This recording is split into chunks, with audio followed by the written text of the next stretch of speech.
You guys are so incredibly invested in my hair loss and my hair loss journey, and it's so overwhelming to me that someone with such an itty bitty little tiny channel at this point today, I don't even have 10,000 subscribers yet, and yet I get comments from people all over the world every single day asking me questions about my hair loss journey, asking me questions about my transplant. Every single time I post a video tutorial, teaching you guys something about hair, because I'm a hairdresser and that's what I know the most about, I'll get comments from people being like, update on your hair transplant, or like, girl, your hair's filling in, it looks great. I can't even tell you how overwhelming that is to me and how sweet it is to me. Thank you so much for all of your DMs on my Instagram at GlamGirlGabby, for your comments on my pictures about my hair and my hair transplant, and for all of the comments here, for subscribing, and for being just this amazingly supportive global community as I go through my hair transplant surgery and experience. Before we get started on my results, I just want to open up with you guys a little bit.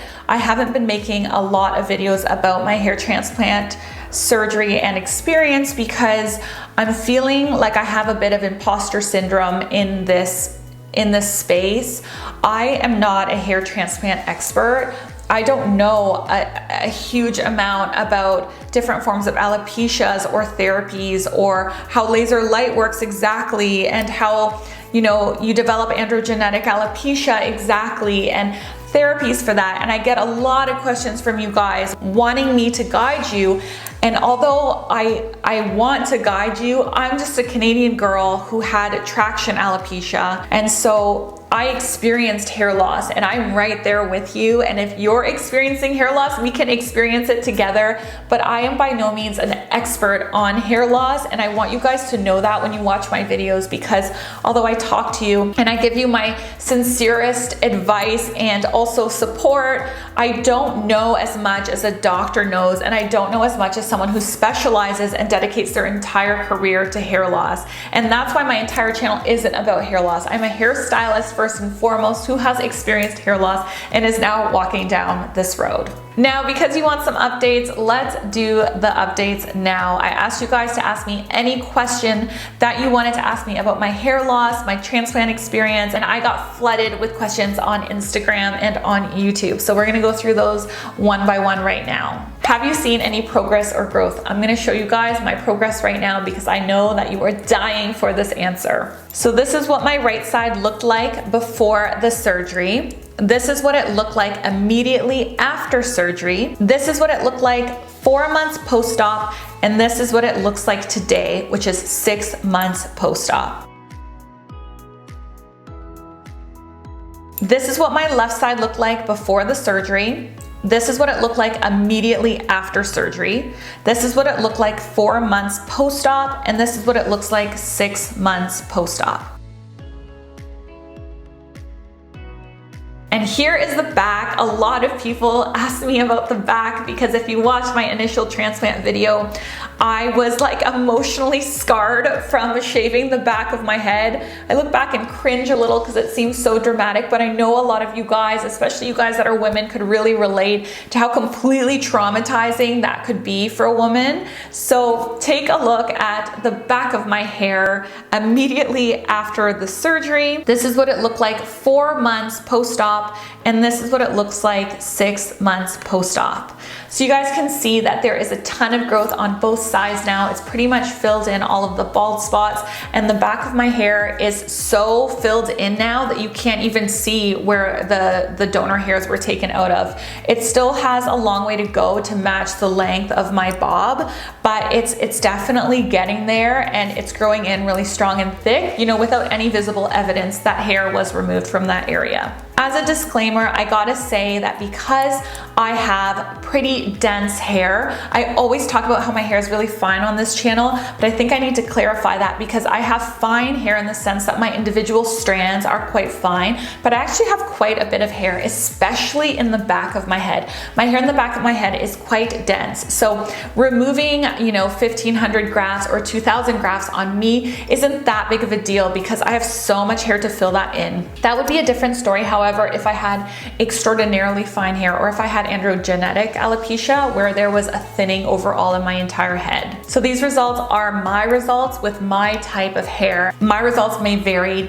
definitely they'll vary from your results because you're a different person with a different head of hair. So if you're considering a hair transplant, then definitely ask your doctor what you think that the donor hair will be like for you in your particular situation. So the first question I got is, did you use Minoxidil? And if so, for how long and how frequently? If you don't know what Minoxidil is, you may recognize it by its brand name, which is Rogaine. Minoxidil is the only over-the-counter medication for hair loss approved by the FDA for use by both men and women. Minoxidil is a vasodilator, which basically means that it widens the blood vessels to deliver more oxygen-rich blood to the actual hair follicle. What it does is it helps to increase the size of the hair follicle, which results in thicker, stronger hair. I have actually never used Minoxidil, which is probably really shocking to you. And this is the reason why. When my hair started falling out with traction alopecia, I went to the dermatologist and he looked at it with a microscope and told me that there were no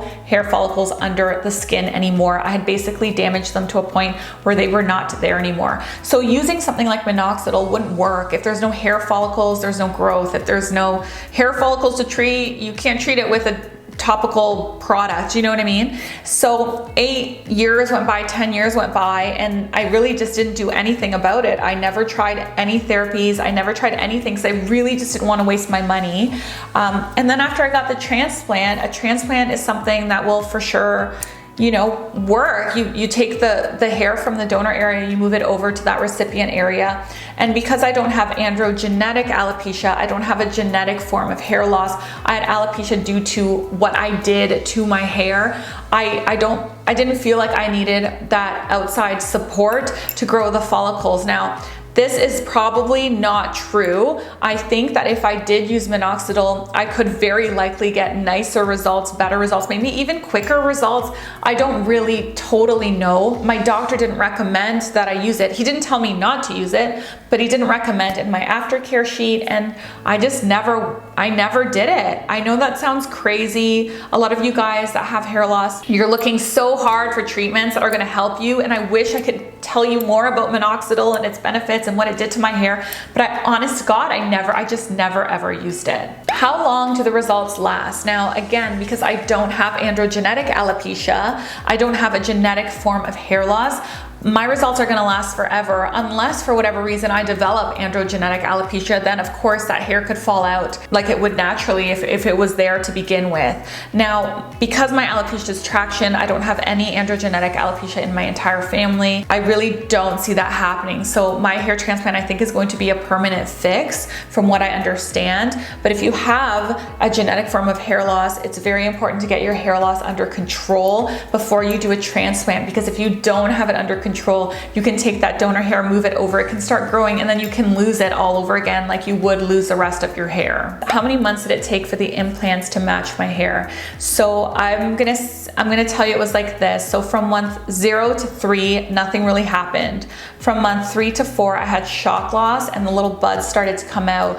Within the last 3 weeks, I would say I've noticed a tremendous difference where I can put my hair up now and the hair's super short, but the bald spots are gone, which is so insane because I haven't been able to do that in like 10 years. I would say that around 6 months is when you really actually see the results of the surgery. 4 months you can kind of see it, but there's shock loss and there's a lot going on still. For around 6 months it takes a turn and you can really see some great results. How much was your hair transplant surgery? So this can vary a lot depending on country, depending on experience level even, depending on who you go see. I went to go see Dr. Corey Goldberg in Toronto. He is doing hair transplants now with the Smart Graft machine. He doesn't actually do the transplants, the technicians do the transplants, and they charge $8,000 for the surgery itself. Now, I didn't pay $8,000. I'm gonna be completely straight up with you because it's so important that I'm honest with you guys.